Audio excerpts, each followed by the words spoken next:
Salut et bienvenue pour cette sixième vidéo. Alors dans cette vidéo, on va voir ensemble comment afficher une image dans votre jeu. Pour ça, j'ai créé ici un dossier que j'ai appelé Asset, dans lequel vous allez pouvoir mettre tous vos éléments graphiques, que ce soit des maps, tilesets, des spritesheets, etc.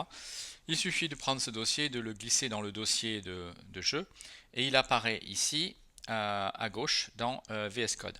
Quand j'ouvre mon dossier, je vois que j'ai plusieurs fichiers et j'ai notamment celui-ci qui s'appelle map 640-416, c'est la dimension en pixels.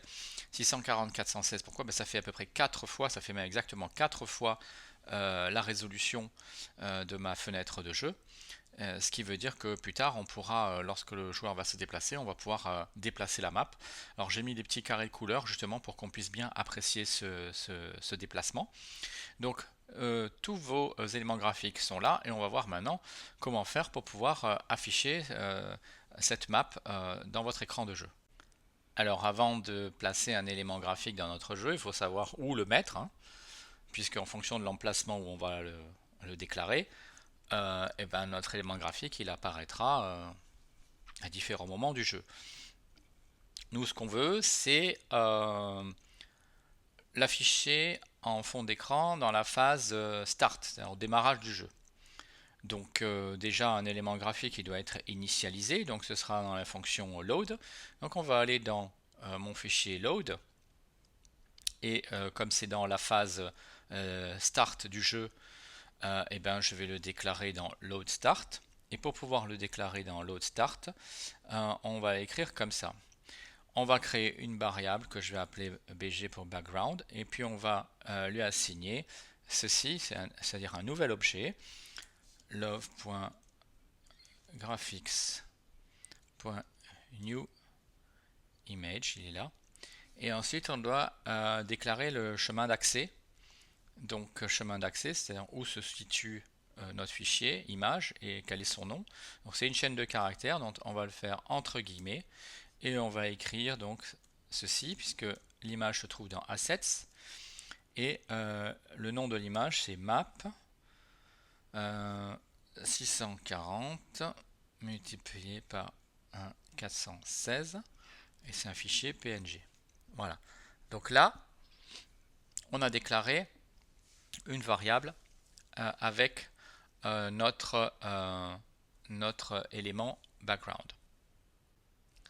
Donc là, on a simplement donc déclaré notre élément graphique. Et maintenant, il va falloir l'afficher. Alors pour l'afficher, on va utiliser cette fonction loveGraphicDraw, qui est une fonction qui peut prendre jusqu'à 10 paramètres. Nous, on ne va pas en utiliser autant, vous allez voir. Donc, on va aller donc dans notre fichier draw et on va déclarer cette fonction dans notre fonction drawStart, qui correspond à la phase de jeu start toujours, et on va écrire love.graphics.draw et entre parenthèses on va lui dire qu'est-ce qu'on veut afficher. Donc ça se trouve dans la variable background, c'est l'image qu'on lui a assignée, et les coordonnées, donc 0 en X, on va le caler en haut à gauche de l'écran, et 0 en Y. Voilà. Donc là, normalement, si on teste, je devrais avoir, voilà, on a l'image qui apparaît à l'écran. Voilà, très bien. Et vous voyez un petit quelque chose là, vous voyez, je ne sais pas si vous voyez bien, mais les contours sont pas nets, c'est un petit peu flou. Vous allez voir, on va régler ça.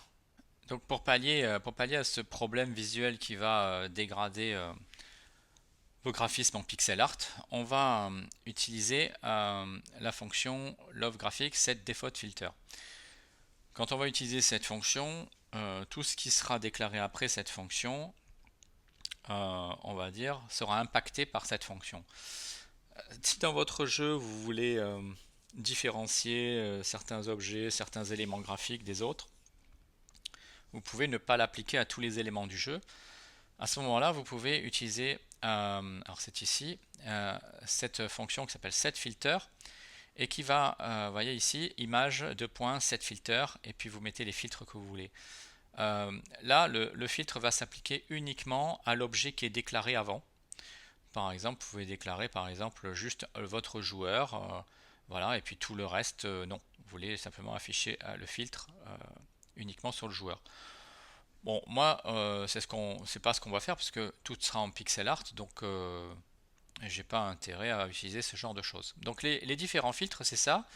C'est, vous voyez, par défaut, on a un filtre linéaire. Donc bah là, ça gâche tout l'effet pixel art. Donc on va utiliser en paramètre, on va utiliser nearest. Voilà, c'est ça qu'on va faire. Donc allons-y, c'est parti, on retourne sur VS Code. Et là, on va simplement, donc j'ai copié-collé la fonction. Voilà, donc Love Graphics set default filter, nearest, nearest. Déclaré dans ma fonction load start. Donc tout ce qui sera initialisé en graphisme dans load start, ben, subira en fait l'effet de cette fonction là. Donc je vais sauvegarder et on va lancer le jeu. On va zoomer, voilà.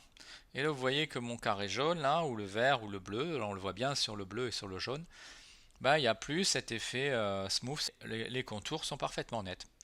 Donc voilà, on a terminé cette vidéo que je voulais très courte et pour la suivante on va continuer à développer notre petit joueur, donc l'objet player.